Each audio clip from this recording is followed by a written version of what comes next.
భద్రాద్రి కొత్తగూడెం జిల్లాలో ప్రభుత్వ మాతా శిశు కేంద్రంలో అటవీక రాజ్యం కొనసాగుతోంది.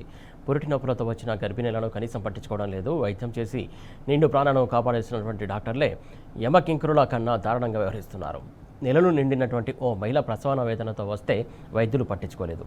కనీసం బెడ్ కూడా ఇవ్వలేదు. నొప్పులు తీవ్రం కావడంతో నిల్చున్న చోటే ఓ బిడ్డకు జన్మనిచ్చింది ఆ మహిళ. నవజాత శిశువు కింద పడటంతో తీవ్ర గాయాలయ్యాయి. తీవ్ర రక్తస్రావాన్ని చూసి అదే ఆసుపత్రిలోని గర్భిణీలు, వారి కుటుంబ సభ్యులు, ఇతర పేషెంట్లు భయాందోళనకు గురయ్యారు. వైద్యుల నిర్లక్ష్యం పట్ల ఆగ్రహం వ్యక్తం చేశారు. సంఘటనా స్థలానికి చేరుకున్న పోలీసులు విచారణ చేపట్టారు.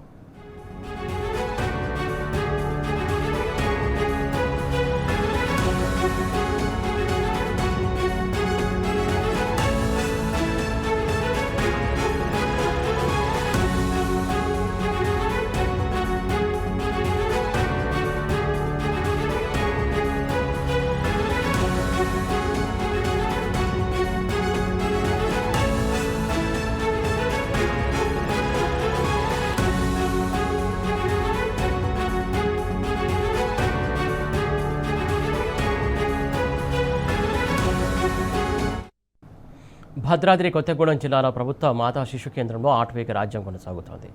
పురిటి నొప్పులతో వచ్చిన గర్భిణీలను కనీసం పట్టించుకోవడం లేదు.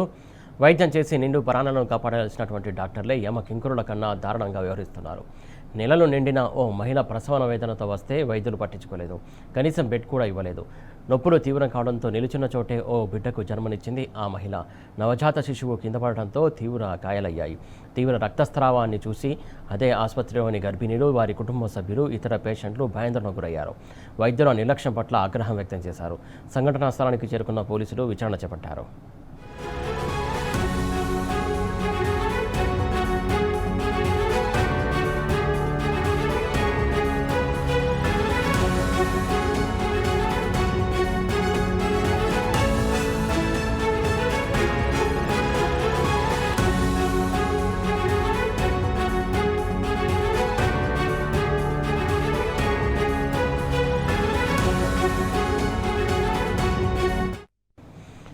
భద్రాద్రి కొత్తగూడెం జిల్లాలో నవజాత శిశువుకు తీవ్ర గాయాలయ్యాయి. ప్రధానంగా ఏదైతే నిండు గర్భిణీతో వచ్చినా కూడా ఆ మహిళను పట్టించుకోలేదు వైద్య సిబ్బంది. దీనికి సంబంధించి తాజా అప్డేట్స్ మా కరెస్పాండెంట్ సాంబశివరావు అందిస్తారు. సాంబశివరావు, చెప్పండి, నిండు గర్భిణీ వచ్చినా కూడా వైద్యులు ఎందుకు అంత నిర్లక్ష్యంగా వ్యవహరించారు? ఎందుకు బెడ్ ఇవ్వలేని పరిస్థితి అసలు? భద్రాద్రి కొత్తగూడెం జిల్లాలో వ్యాప్తంగా కూడా ఈ మధ్య కాలంలో నవజాత శిశువులు, నిండు గర్భిణీల పట్ల వైద్యులు, వైద్య సిబ్బంది వ్యవహరిస్తున్న తీరు అత్యంత అమానవీయంగా, అత్యంత పాశవికంగా ఉందని చెప్పుకోవచ్చు. నిన్న జరిగినటువంటి సంఘటన భద్రాద్రి కొత్తగూడెం జిల్లా కేంద్రంలో ఉన్నటువంటి మాతా శిశు కేంద్రంలో జరిగింది. రామవరంలో అప్పటి బీఆర్ఎస్ ప్రభుత్వం అత్యంత ప్రతిష్టాత్మకంగా ఈ మాతా శిశు కేంద్రాన్ని నిర్మించింది. ఈ ములకలపల్లి మండలం ఉంకరపాడు గ్రామానికి చెందినటువంటి భవానీ అనేటువంటి మహిళ తొలి కాన్పు కోసం భర్తతో కలిసి నిన్న సాయంత్రం పూట కొత్తగూడెంలో ఉన్నటువంటి మాతా శిశు కేంద్రంలో ఉన్నటువంటి ప్రభుత్వ ఆసుపత్రికి చేరుకొని తనకు తీవ్రమైనటువంటి నొప్పులు వస్తున్నాయి అని చెప్పినప్పటికీ కూడా వైద్యులు పట్టించుకోవడం లేదంటూ ప్రధానంగా ఆ కుటుంబ సభ్యులు ఆరోపిస్తున్నారు. ఆసుపత్రికి నిన్న సాయంత్రం సుమారు 9-9:30 ప్రాంతంలో ఈ ఘటన జరిగింది. ఆసుపత్రికి చేరుకొని ఎంతసేపు రిక్వెస్ట్ చేసినప్పటికీ కూడా ఆ గర్భిణికి బెడ్ కేటాయించకపోవడం, కనీస వైద్య పరీక్షలు నిర్వహించలేదని చెప్తున్నారు. కనీసం పేషెంట్ ఎట్లా ఉందనేటువంటి విషయాన్ని కూడా వైద్యులు పట్టించుకోలేదు. సెల్ ఫోన్ లో చూసుకుంటూ కూర్చుండిపోయారంటూ కూడా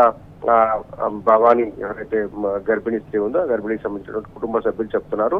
దీంతో నొప్పులు తీవ్రం కావడంతో నిలుచున్న చోటనే ఆ మహిళ ప్రసవించింది.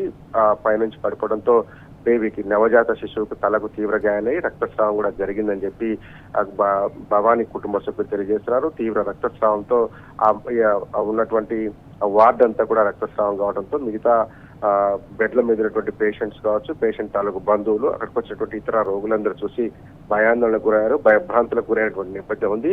తీవ్ర నిర్లక్ష్యంగా వ్యవహరించడం వల్లే నిండు గర్భిణి ఈ రకంగా వార్డులోనే నిలబడ్డ చోటే ప్రసవించడం జరిగిందంటూ కూడా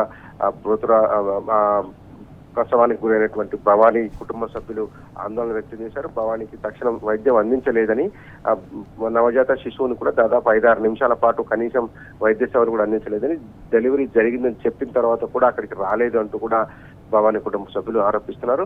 ఆ తర్వాత మాత్రం అక్కడికి వచ్చారు. ఇప్పుడు నవజాత శిశువుకు తీవ్ర గాయాలైనాయి. అట్లాగే సకాలంలో భవానీకి వైద్యం అందలేదని కూడా భవానీ కుటుంబ సభ్యులు పోలీసులకు ఫిర్యాదు చేశారు. అయితే మరోపక్క వైద్యుల వాదన మరోలాగా ఉంది.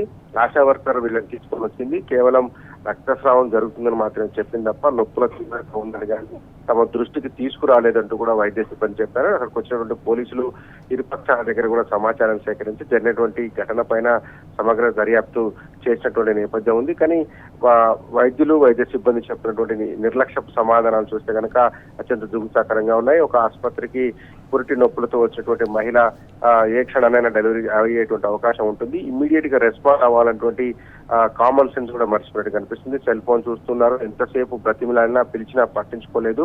దీంతో గర్భిణి నింటున్న చోటే ప్రసవించాల్సి వచ్చిందంటూ కూడా ఆ కుటుంబ సభ్యులు ఆవేదన వ్యక్తం చేస్తున్నారు. దాదాపు 5-10 నిమిషాల పాటు బేబీ కింద పడిపోయినటువంటి నేపథ్యం ఉంది. కింద పడిపోయినటువంటి బేబీని కనీసం తీసుకొని వైద్య సేవలు అందించలేదు అని చెప్పి కూడా చెప్తున్నారు. సో మొత్తంగా ఈ ఘటన చూస్తే అత్యంత అమానవీయంగా దారుణంగా ఉంది. సెల్ ఫోన్ లో చూసుకుంటూ అక్కడ ఉన్నటువంటి పేషెంట్స్ యొక్క కనీస వైద్య అవసరాలను పట్టించుకోకపోవడం దారుణంగా ఉందంటూ కూడా మిగతా పేషెంట్ తాలూకు బంధువులు ఆరోపిస్తున్నారు. సమగ్ర విచారణ జరపాలి, వైద్యులపైన చర్యలు తీసుకోవాలి, బాధ్యులందరినీ కూడా సస్పెండ్ చేయాలంటే పెద్ద ఎత్తున ఆందోళన వ్యక్తమవుతోంది. ఇంత దారుణమైనటువంటి సిచ్యువేషన్ ఉందంటే నిండు గర్భిణి ఏ క్షణాన ఆసుపత్రికి వచ్చినా కానీ ఎమర్జెన్సీ సేవలు అందించాల్సి ఉంటుంది. ఆమె ఆరోగ్య పరిస్థితి ఎట్లా ఉంది, ఏ క్షణంలో డెలివరీ అవుతుంది, శిశువు సక్రమంగా డెలివరీ అయ్యే అవకాశం ఉందా లేదా, సిజేరియన్ చేయాల్సి వస్తుందా, నార్మల్ డెలివరీ జరుగుతుందా, ఇటువంటి అంశాలను వైద్యులు ముందుగా పరీక్షించిన తర్వాత ఆమెకు సరైన గైడెన్స్ ఇస్తే ఆ గైడెన్స్ ప్రకారంగానే గర్భిణి డెలివరీ అయ్యేటువంటి అవకాశం. కనీసం పట్టించుకోకుండా సెల్ ఫోన్లు చూసుకుంటూ నిలబడి అక్కడే కూర్చున్నట్టు, కనీసం ఆమెకు బెడ్ కూడా ఇవ్వలేదని చెప్పేసి భవానీ భర్త ఆవేదన వ్యక్తం చేస్తున్నాడు. ఎంత దారుణమైనటువంటి పరిస్థితులు ఉన్నాయి ప్రభుత్వ ఆసుపత్రుల్లో. నిండు గర్భిణికే దిక్కులేనటువంటి పరిస్థితి ఉంది. రక్తస్రావం జరిగిన తర్వాత కూడా రాకపోవడం, డెలివరీ అయిన తర్వాత కూడా 5-10 నిమిషాల వరకు స్పందించకపోవడం అనేది క్షమించరాని నేరం అంటూ కూడా మిగతా ఉన్నటువంటి పేషెంట్స్ తాలూకు బంధువులు చెప్తున్నారు. ఏదేమైనప్పటికీ కూడా కొత్తగూడెం రామవరం ఆసుపత్రిలో జరిగినటువంటి ఈ అమానవీయ ఘటన మీద సమగ్ర విచారణ జరగాలని చెప్తున్నారు. ఇదే నెలలో షమ్మునిగూడెం, గుండాల మండలం షమ్మునిగూడెంలో జరిగినటువంటి ఘటనను మర్చిపోకముందే ఒక నిండు గర్భిణి అట్లాగే నవజాత శిశువు ఇద్దరు కూడా చనిపోయినటువంటి పరిస్థితి కనిపించింది. ఆ తర్వాత కూడా ఈ గర్భిణీలు డెలివరీకి సంబంధించి కూడా భద్రాచలం ఆసుపత్రిలో కూడా ఇటువంటి ఘటన జరిగింది. ముఖ్యంగా ఏజెన్సీ ప్రాంతాల్లో ఉన్నటువంటి గర్భిణీలు వారికి ప్రసవానికి సంబంధించినటువంటి ఇబ్బందులు జరుగుతున్నటువంటి నేపథ్యంలో జిల్లా యంత్రాంగం స్పందించకపోవడం ఇప్పుడు విమర్శలకు పాలవుతుంది. Suresh, right, thank you Sambasivarao.